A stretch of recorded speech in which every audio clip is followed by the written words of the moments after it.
Picture this. You're an up-and-coming YouTuber who has been working hard to push out interesting and likable content. For many years, possibly more than a decade, you have grinded and poured your passion into every video that you make, and now you have cracked the formula and it's finally paying off. There you sit, reaching the milestone of 100,000 subscribers, a feat you never thought you would see in your lifetime.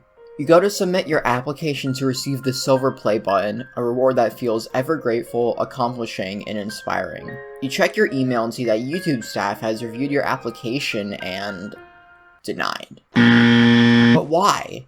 What did you do wrong? You followed the community guidelines and terms of service. Why were you rejected? The email YouTube sent was incredibly vague and doesn't give sufficient information to help you make the changes required to get a play button, provided you can even do that in the first place. Why is this how you're thanked for your effort? What is the problem? Why does YouTube only listen to a small portion of creators in the community? Let's take a look at the history of the play button as well as various instances of people being denied so we can get to the bottom of this.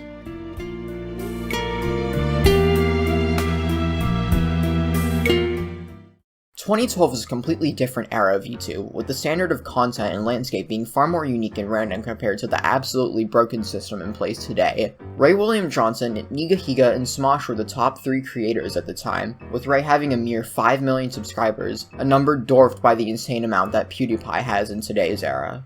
The corporation behind YouTube was run by completely different executives who had more interest in the community than making money. And at VidCon of that year, Tim Shea would announce the creation of the gold play button for channels above 1 million subscribers. Channels above 100,000 subscribers would receive a director chair and camera bag, with the announcement of the silver play button coming soon. The first play buttons given out were made of real gold, but once they started to produce the silver ones, they realized that they would have to switch to cheap metals due to scarcity and cost of production.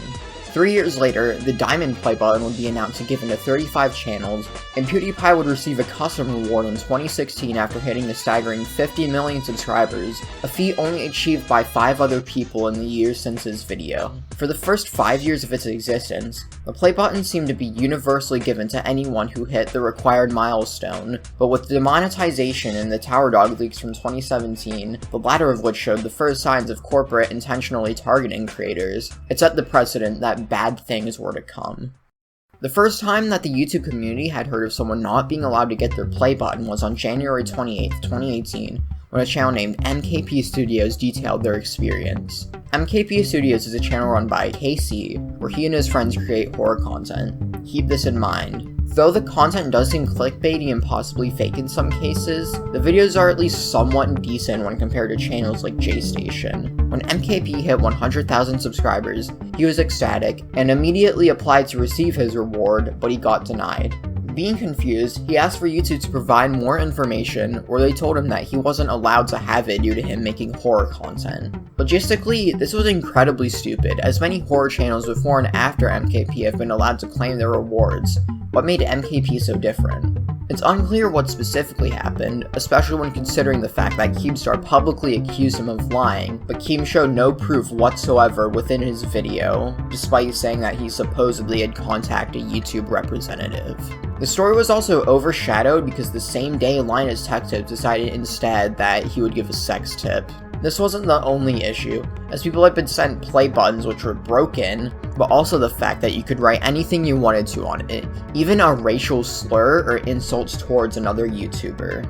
Even without any errors, people like JStation and Daddy05 still got their play buttons, yet MKP was denied despite making objectively better content. Initially, the story was thought to likely be fake, especially with the drama alert getting a total of 1.6 million views, but eventually more people would have the same experience and a much bleaker reality would quickly become apparent. There would be a 2-year gap in the major stories, as not many others with significant community presence would have this happen to them, but that would change on March 5th, 2020. Bryant Moreland, known online as EatThatPussy445, is known for making a wide variety of content, but is unique for spicing it up by playing a character where he amplifies his personality and uses it to make hilarious content. Previously, EDP had received 2 silver play buttons for his main and one of his second channels, and he even made a video unboxing his main one. A similar story, however, cannot be told about his gold play button. On the previously mentioned March 5th, Brian uploaded a video where he describes his experience with YouTube denying him from receiving the reward he had requested for hitting 1 million subscribers, and talked about how his friend had linked him to a website where he could get one customized for himself. He would ultimately unbox the custom one from the website due to his inability to receive the official plaque from YouTube. YouTube's decision would be met with backlash, as channels like Scarce and SomeOrdinaryGamers would cover the story and give their opinion on the situation, with more people believing that it was real than compared to what happened with MKP. This would also give people a much worse outlook at the reward system, as now the fear of getting nothing for putting in all of your effort was much more likely to become a reality. Despite community backlash, YouTube refused to give Brian his play button, and they would continue this behavior with continued backlash as a result. How long did it take for the next incident of this kind to happen? 1 year? 10 months? 8? Try 3. What happened? Because she never said she was lonely right here, correct? Yes or no? Correct. Okay. And you did double text here, yes or no? Correct. Knowing, and it said on her profile 13, yes? Correct. Okay. So you initiated conversation with a 13-year-old knowing she was 13, yes or no? Correct. Okay. StreetManTV makes content in similar vein to Filthy Frank and Bro Science Life, consisting of him playing a character who wears a ski mask and getting up to various rather interesting activities in his country of Norway. The way that StreetMan makes his content is unique to both the video ideas as well as the content within, his inspirations being reflected through what he produces for his viewers to watch. Upon hitting 100,000 subscribers, StreetMan applied for the play button, but on June 1st, he would tweet a screenshot of an email bearing terrible news. This is actually bullshit. According to Team YouTube, I am not eligible for a play button. I am actually completely speechless. I know of so many YouTubers who get one. I make original content just like all the others. I'm giving up. What is this? There is no way, below showing an email that he was sent. He would quote tweet this with, "It's not about the play button itself, just to be clear. It's about the statement. It's about how fucked YouTube's relationship is to its creators. If my content ain't original, I don't know what is. I work hard for each video to provide the platform and viewers with its content."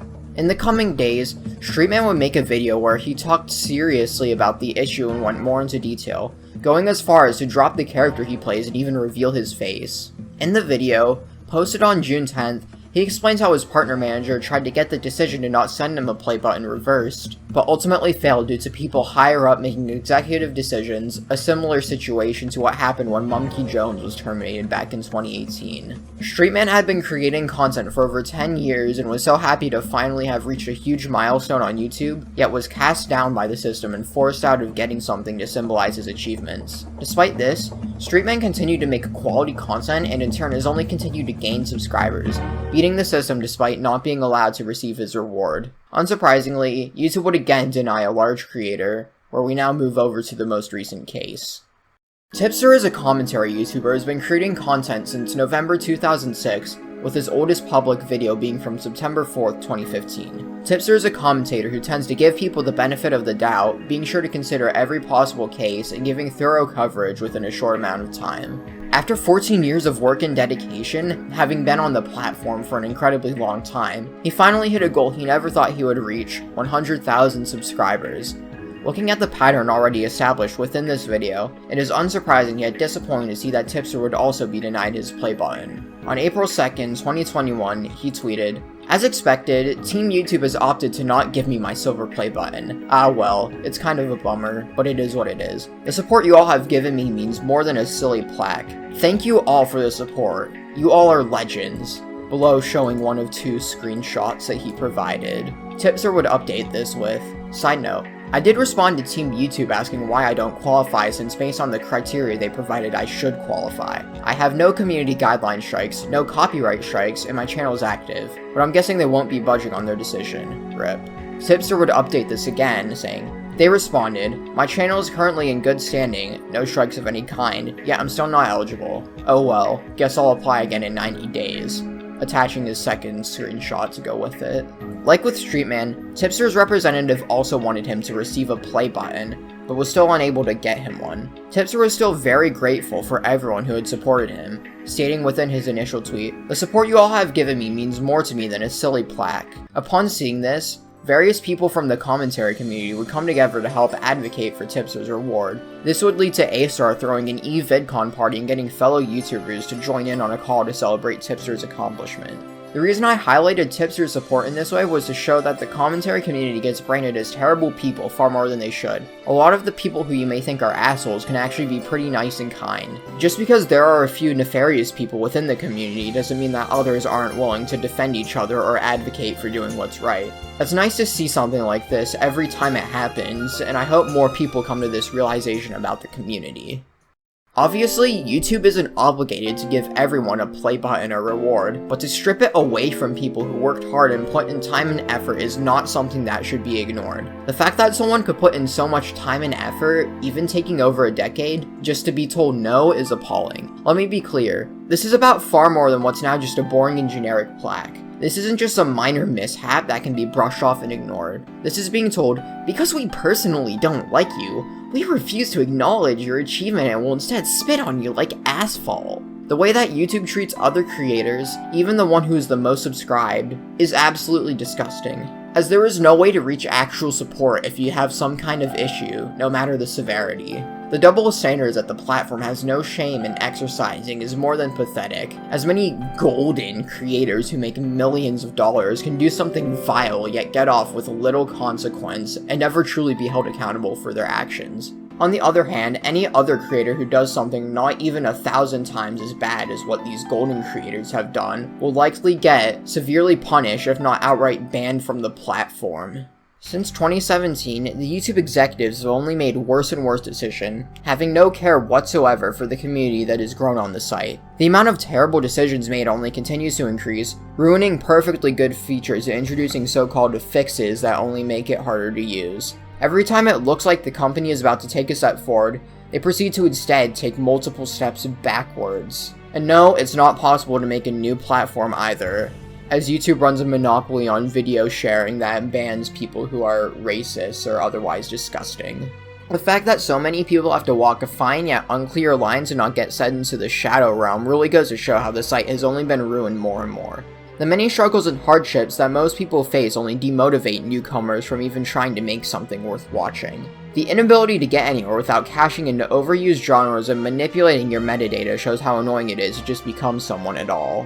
The fact that so many people constantly get their play buttons delayed or denied, and this will likely happen to me as well, only gives people a bleak outlook compounded with everything else that the platform does wrong. On the off chance that anyone who has power within YouTube's headquarters is watching this, please tell others to listen to the community and fix the issues on your platform, and do this yourself as well. So many people could be helped through this if enough people are willing to help instead of hurt the community. To conclude, I'll bring up a rather interesting discovery I made during my research. In 2015, a Brazilian YouTuber named Aruan Felix uploaded a video titled Cortando o Botão do YouTube, where he destroyed his silver play button due to YouTube delaying his reward until after he hit 1 million subscribers.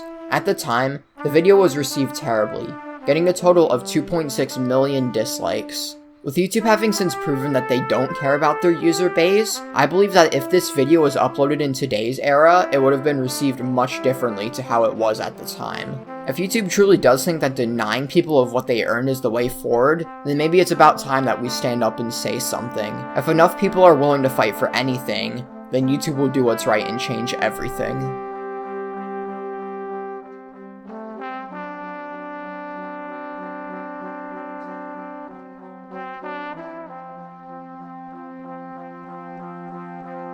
I don't have a high school diploma.